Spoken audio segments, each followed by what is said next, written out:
Welcome to lecture 16.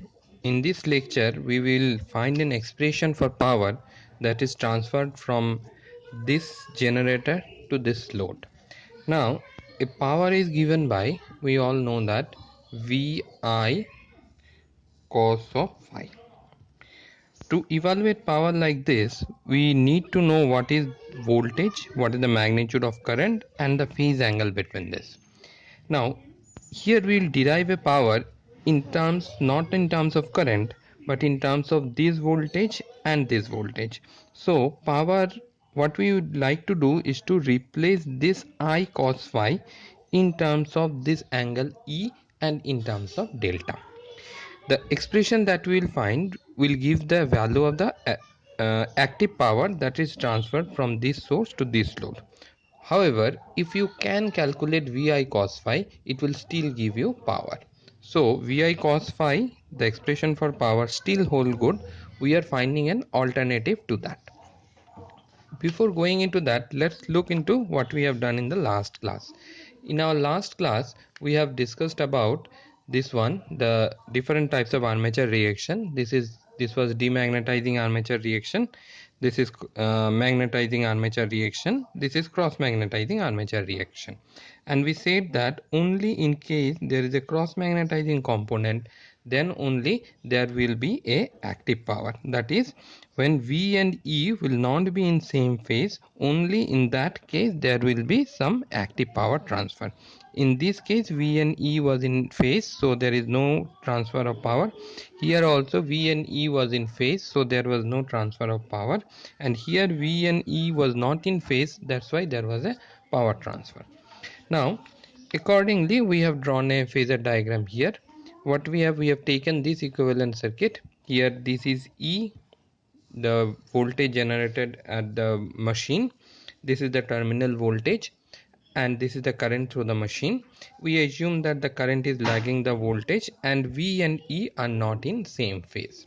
So this is the phasor diagram. This is voltage, this is current which is lagging this.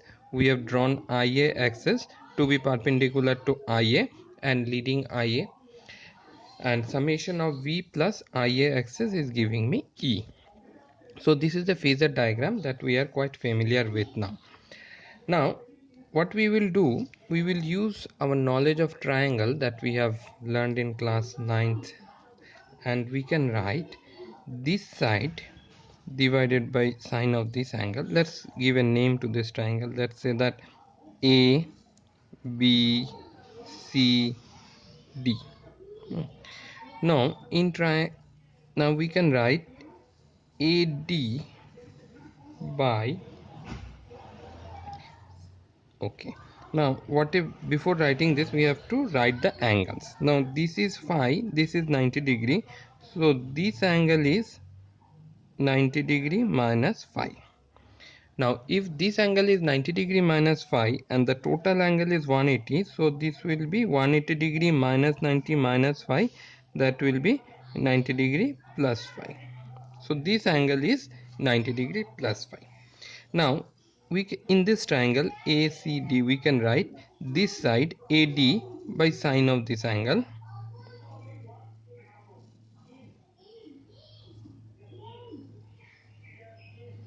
is equal to this length CD by sine of this angle. We can write again this one also, this side by sine of this angle. This is not required for this numerical, but the concept is this side by sine of this angle equal to this side by sine of this angle is equal to this side by sine of this angle. Now what is AD? AD is nothing but EF. What is sine of 90 degree plus phi? It will be cos of phi. What is CD? CD is this length, so this is IA into axis. Now this angle is delta, so it will remain as sine of delta. Okay, so we can manipulate this and write it like this: IA into cos of phi is equal to EF sine delta by XS. Now if you multiply both sides by V, what we will get? V into IA into cos of phi is equal to V into E of F into sine of delta divided by x of s. So that is nothing but power. When we say power, we mean active power. So this is the expression of active power that is transferred from this source to this load in terms of this terminal voltage, this induced EMF, and this angle and this reactance. It do not have I or the power factor angle phi. This is correct. This is another way of representing the power. We will explicitly use this expression for synchronous machine. Now while we are deriving this, we made an assumption that the resistance here is negligible. This is applicable for almost all cases, but to generalize this, let's do this. Now let's take this example where we have a voltage E at an angle delta, a terminal voltage here, let's call it as V of t at an angle 0. There is a resistance, a reactance, and a current.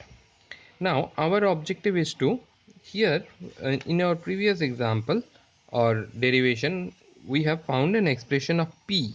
We have not found Q. We have not derived. We have not derived an expression for Q. We have derived an expression for P only. Now in this, what we will do, we will find what is the active power that is being delivered to this load, what is the reactive power that is delivered to this load. We are calling this as P2 and Q2. 2 means this terminal, 1 means this terminal. Similarly, we can find what is the power that is being supplied by this source, active power, and what is the reactive power that is supplied by this source. The active power supplied here will not be same here because something will get consumed here. In this expression, whatever is the active power supplied from here will be consumed here because there is no resistance in between. Here it will not be same because something will get consumed here. So take this as an assignment and find an expression for P1, that is what is the active power delivered from this, Q1 what is the reactive power delivered from this, P2 what is the active power consumed here, and what is the reactive power consumed here. We have solved this type of numerical in our initial classes. What you have to do is to repeat the same thing, but now there will not be any number. Now there will be some expression for power. So we will end up in getting a formula like this. We will end up in getting a formula like this, but not a number.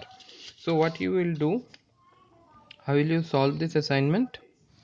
You will first find out I at an angle phi is equal to E at an angle delta minus V at an angle of 0 divided by XS at an angle of 90 degree. Then you will find apparent power S, which is equal to, now if you would like to find this one P1, then you will find S1. S1 will be equal to E at an angle of delta into I at an angle of phi conjugate. Then you will find P1 from this. How will you find P1? Real of S1. Q1 is equal to imaginary of S1. Similarly, for S2, what you will do? S2, how will you find S2?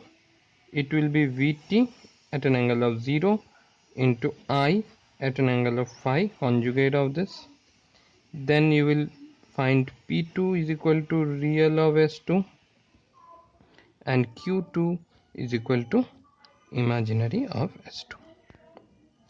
So find an expression for P1, Q1, P2, Q2 and submit it as an assignment. One thing you can, to verify whether you have done it correctly or not, once you find P2, you put R equal to 0 and see whether you are getting this expression or not. That is, once you solve for P2, put R equal to 0 in this and see whether you are getting P2 is equal to V into E by XS sin del. If you are getting this, then your derivation is correct.